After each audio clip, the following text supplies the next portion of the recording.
A reminder of how we should look after our health, with A&Es everywhere feeling the strain, particularly at this time of year. There's no doubt that organ transplants save lives, but waiting lists for compatible donors can never be short enough.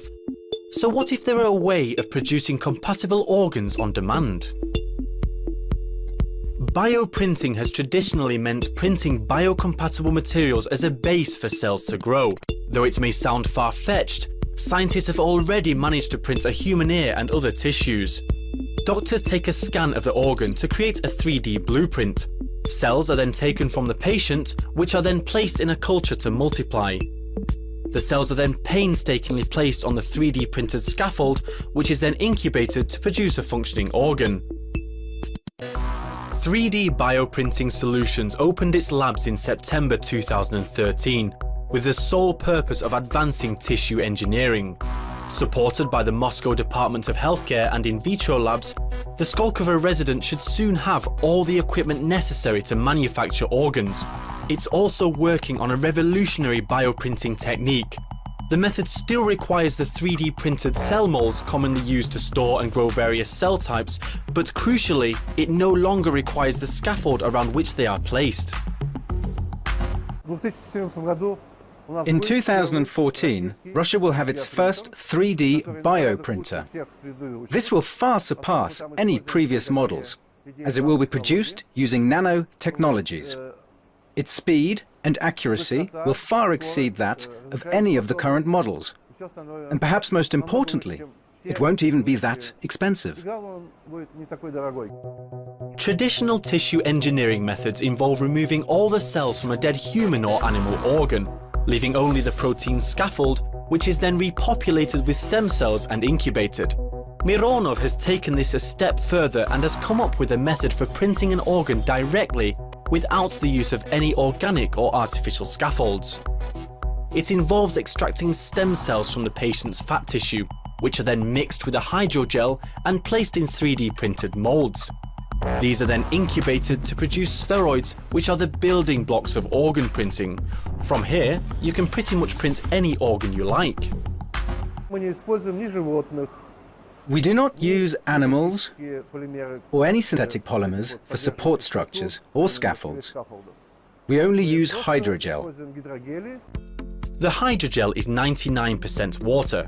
It contains the spheroids, which are each made up of tens of thousands of cells, together making the bioink used to create organs. The printer lays down a layer of biopaper onto which the cell clusters are printed. Cells of the same type are naturally attracted to each other and combine to produce tissue.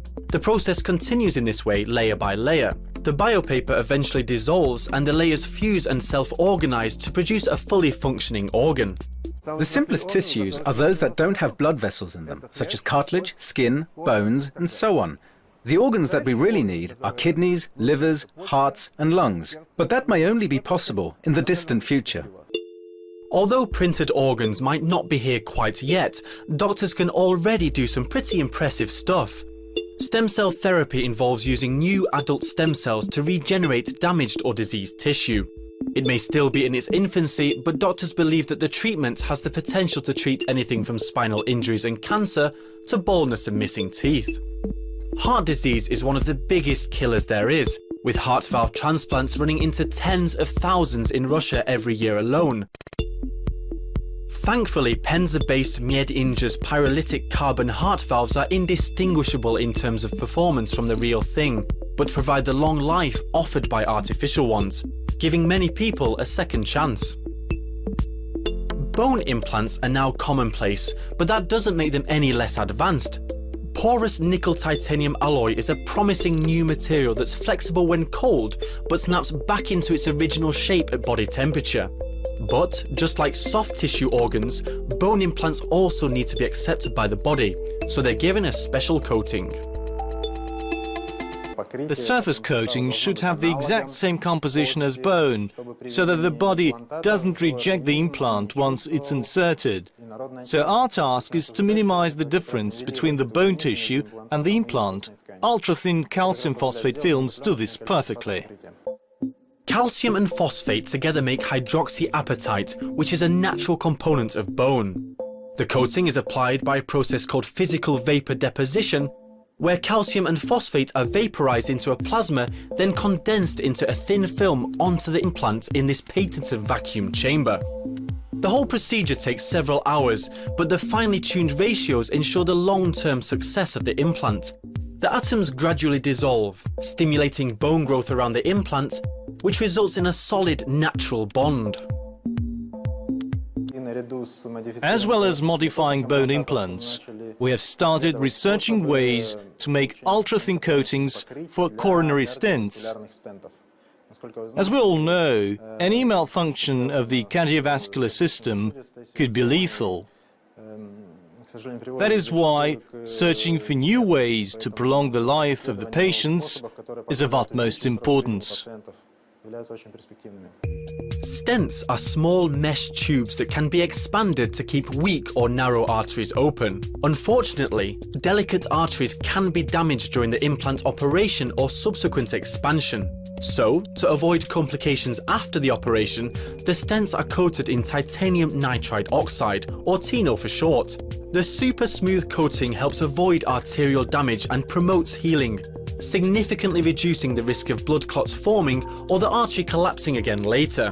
The coating also remains intact as the mesh tube is expanded within the artery. Just like bone implants, the stent coatings are applied using the PVD process. There is so-called early thrombosis and late thrombosis. The stents currently on the market guarantee successful treatment for older patients with early thrombosis. But there's increased risks of late thrombosis occurring even after several years. Our preliminary findings allow us to predict that we can avoid both early and late thrombosis.